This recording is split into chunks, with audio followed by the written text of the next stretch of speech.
భూమిని లొంగదీసుకోవడానికి, జనావాసం చేయడానికి మనిషిని, స్త్రీని, మరిజ్ని, ఫమిలిని సృష్టించాడని జెనెసిస్ నుండి మనకు తెలుసు. యేసు క్రీస్తు పట్ల కుటుంబాలు త్యాగపూర్వకమైన ప్రేమను, నిస్వార్థతను, రోజువారీ నిబద్ధతను ప్రతిబింబించాలని దేవుడు ఉద్దేశించాడు. నిబసున్న ధన కుటుంబంలో పాపం దేవుని రూపకల్పనకు విఘాతం కలిగించి స్వార్థం, సంఘర్షణ, ఉపసంహరణ, స్వతంత్రం, ఒంటరితనం, నిరాశ, ఒంటరితనానికి దారితీసింది. ప్రస్తుతం ప్రపంచంలోని 2 కుటుంబాలు మాత్రమే నిబసున్న ధన కుటుంబం అనే దేవుని దార్శనికతకు అనుగుణంగా ఉంటాయి. అది సంబంధాల్లో పాతుకుపోయిన కుటుంబం. క్రీస్తుతో సంబంధం, హస్బండ్ మరియు వైఫ్ మధ్య సంబంధం, చిల్డ్రన్తో సంబంధం. నిబంధన కుటుంబాలను పునర్నిర్మించాల్సిన అత్యవసరత ఉంది. ఇది మేము సూచించే 3వ అంశం. కార్యాచరణ లేకుండా వివాహం మరియు కుటుంబం అనే భావన అంతరించిపోయే ప్రమాదం ఉంది. క్రీస్తు ద్వారా విచ్ఛిన్నమైన కుటుంబాలను అభివృద్ధి చెందుతున్న ఒడంబడిక కుటుంబాలుగా పునర్నిర్మించవచ్చు. దేవుని నిబసున్న ధన కుటుంబం అంటే ఏమిటి? ఇది దేవుని మరియు మనుషుల మధ్య సంబంధం. క్రీస్తులోని వ్యక్తుల మధ్య, భర్త మరియు భార్య మధ్య, తల్లిదండ్రులు మరియు పిల్లల మధ్య. యేసుక్రీస్తు ఆదర్శంగా త్యాగపూరితమైన, నిస్వార్థమైన ప్రేమతో ఇది ప్రతిరోజూ ఒకరినొకరు సేవిస్తూ పనిచేస్తుంది. సృష్టి. భగవంతుడు అలా ఉండాలని ఉద్దేశించాడు. ఆదికాండము నుండే దేవుడు మనను సృష్టించాడు. ఇది ఆదికాండము 1:27. కాబట్టి దేవుడు మనిషిని తన స్వంత రూపంలో సృష్టించాడు. దేవుని ప్రతిరూపంలో ఆయన వారిని సృష్టించాడు. ఆడవారిని మరియు మగవారిని ఆయన సృష్టించాడు. ఆదికాండము 2:18. మనిషి ఒంటరిగా ఉండటం మంచిది కాదని ద లార్డ్ చెప్పాడు. అతనికి తగిన సహాయకురాలిని తయారు చేస్తాను. దేవుడు స్త్రీని సృష్టించాడు. ఆదికాండము 2:22-25 వరకు. అప్పుడు దేవుడు మనిషి నుండి తీసిన పక్కటెముక నుండి స్త్రీని సృష్టించాడు. ఆమెను ఆ మనిషి వద్దకు తీసుకొచ్చాడు. ఇది ఇప్పుడు నా ఎముక యొక్క ఎముక, నా మాంసం యొక్క మాంసం అని ఆ మనిషి చెప్పాడు. ఆమెను ఉమన్ అని పిలుస్తారు, ఎందుకంటే ఆమె నా నుండి తీసివేయబడింది. దేవుడు వివాహం సృష్టించాడు. ఆదికాండము 2:24. అందుకే ఒక పురుషుడు తన తండ్రిని, తల్లిని వదిలి తన భార్యతో ఐక్యంగా ఉంటాడు, మరియు వారు ఒకే మాంసం అవుతారు.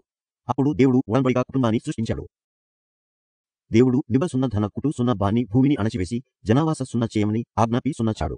ఆదికాండము 1:28. దేవుడు వారిని ఆశీర్వదించి ఫలప్రదంగా ఉండండి మరియు భూమిని నింపండి అని వారికి చెప్పాడు. భూమిని నింపి దానిని లొంగదీసుకోండి. సముద్రంలోని చేపలను, ఆకాశంలోని పక్షులను, నేలపై కదిలే ప్రతి జీవిని పరిపాలించండి. మరియు దేవుడు అగాపే ప్రేమను సృష్టించాడు. ఇది త్యాగపూరితమైన, నిస్వార్థమైన ప్రేమ, క్రీస్తు ఆదర్శంగా. ఇశ్రాయేలీయులారా వినండి, మీ దేవుడైన యెహోవా ఒక్కడే ఉన్నాడు.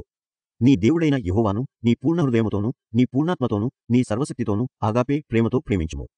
ఈ రోజు నేను మీకు ఇచ్చే ఈ ఆజ్ఞలు మీ హృదయాలలో ఉండాలి. వాటిని మీ పిల్లలపై ముద్రించండి.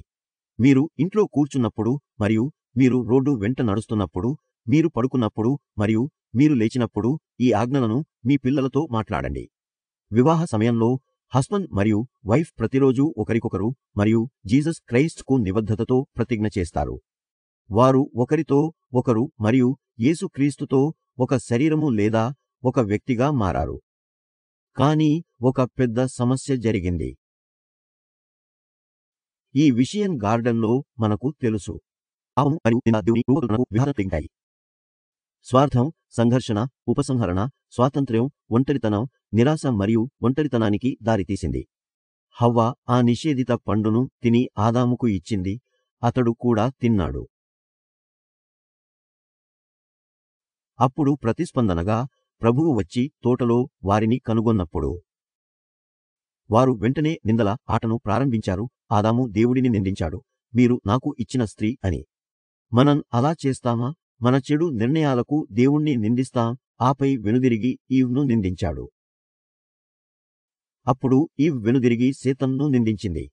పాపం చేసేదేమిటంటే అది మన సంబంధాలను విచ్ఛిన్నం చేస్తుంది, ఎందుకంటే మనం మన మార్గంలో జరగాలని కోరుకుంటాం. భగవంతుడు మనకు ప్రసాదించిన వ్యక్తుల గురించి పట్టించుకోకుండా, సృష్టికర్తను కాకుండా సృష్టిని ఆరాధించడానికి, మనల్ని మనం ప్రమోట్ చేసుకోవడానికి మన దృష్టిలో ఏది సరైనదో అది చేస్తాము. రోమీయులు 6:23 చెప్తుంది, పాపపు వేతనం మరణము. కానీ విముక్తి ఉంది. మరణం నుంచి రక్షణ లభిస్తుంది. రోమీయులు 5:8 చెబుతోంది, కానీ దేవుడు తన ప్రేమను మన పట్ల ఈ విధంగా చూపించాడు. మనము పాపులమై ఉండగానే క్రీస్తు మన కోసము చనిపోయాడు. యోహాను 3:1-6:1-7లో దేవుడు లోకాన్ని అమితంగా ప్రేమించాడు కాబట్టి తన ఒక్కగానొక్క కుమారుని ఇచ్చాడు. ఆయనను నమ్మినవాడు నశించడు, నిత్యజీవము పొందుతాడు. ఎందుకంటే దేవుడు తన కుమారుడిని లోకాన్ని శిక్షించడానికి పంపలేదు, అతని ద్వారా లోకాన్ని రక్షించడానికి పంపాడు. సజీవ దేవుడైన జీసస్ క్రైస్ట్తో సంబంధం. బైబిల్ బోధనల ఆధారంగా ఈ సంబంధాన్ని ప్రారంభించడానికి స్టెప్ బై స్టెప్ గైడ్ ఇక్కడ ఉంది. అందరూ పాపము చేసి దేవుని మహిమను కోల్పోయారని బైబిల్ బోధిస్తూ సున్నది.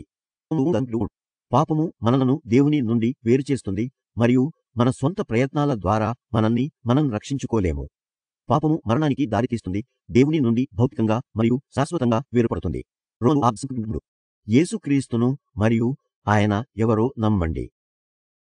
క్రీస్తు దేవుని కుమారుడు భూమ్మీదకు వచ్చి పాపరహిత జీవితం గడిపి మన పాపముల కొరకు మరణించి 3వ రోజున తిరిగి లేచాడు. శిలువపై మరణం మీ పాపాలకు శిక్షను చెల్లించింది మరియు ఆయన పునరుత్థానం తనను విశ్వసించే వారందరికీ నిత్యజీవం భరోసా ఇస్తుంది. మీ నమ్మకాన్ని ప్రకటించండి. యేసు ప్రభువు అని మీ నోటితో ఒప్పుకోండి మరియు దేవుడు ఆయనను మృతుల నుండి లేపాడని మీ హృదయంలో నమ్మండి. యేసు మీ ప్రభువు మరియు రక్షకుడు కావాలని ప్రార్థించండి. ఒక సాధారణ ప్రార్థన కావచ్చు. ప్రభువైన యేసు, నేను పాపిని అని నాకు తెలుసు. నీవు నా పాపముల కొరకు మరణించి మృతుల నుండి లేచావని నేను నమ్ముతున్నాను. నేను నా పాపాల నుండి వెనుదిరిగి నా హృదయాన్ని యేసుక్రీస్తుకు తెలుస్తాను. నేను నిన్ను నా ప్రభువు మరియు రక్షకుడిగా స్వీకరిస్తున్నాను. దయచేసి నాకు మార్గనిర్దేశం చేయండి మరియు నా జీవితాంతం నిన్ను అనుసరించడానికి నాకు సహాయం చేయండి. ఆమెన్. కంగ్రాట్. సజీవుడైన దేవుడైన ప్రభువైన యేసుక్రీస్తుతో మీకు ఇప్పుడు వ్యక్తిగత సంబంధం ఉంది. మీరు కొత్త వ్యక్తి. నీవు పాపానికి బానిసవి కావు. జీవిత పుస్తకంలో నీ పేరు లిఖించబడింది. మీరు శాశ్వతంగా రక్షింపబడారు మరియు పరలోకంలో క్రీస్తుతో శాశ్వతంగా జీవిస్తారు.